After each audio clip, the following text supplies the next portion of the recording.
tak na unočenou challenge s Prckem. S Prckem já Aska a máme takový challenge. On má tady toto, já mám tady toto. Tak. Máme v tom dobré specialita, no. Můžeme se podívat. Jak vidíte, tohle je moje a máme v tom jsou tam dobré přísady. Ano, jsou tam. Ano, je tam Coca-Cola. Vidíte. Red Bull 2, nebo dva. Potom je tam Šťáva.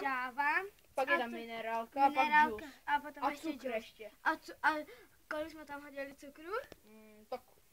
Tolik. Takže jsme tam hodili tolik cukru. No, A zamíchali. Jak vidíte. Tak a můžeme. Jdeme na to. Jdeme to vypít. Jdeme to zkusit vypít. A kdo to dá? A bude to hnusný. A na X. A na X.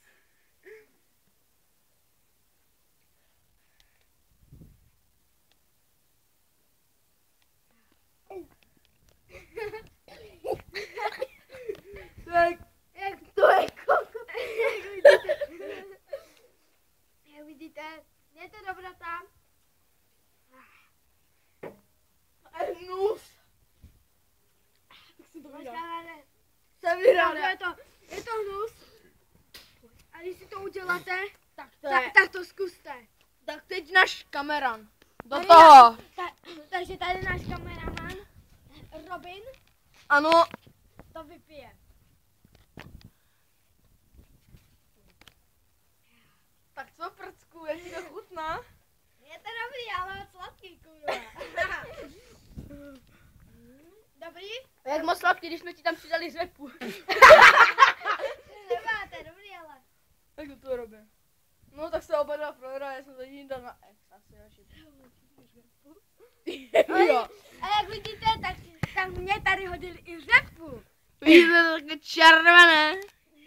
Je to dobrý, ale. Je to moc sladké.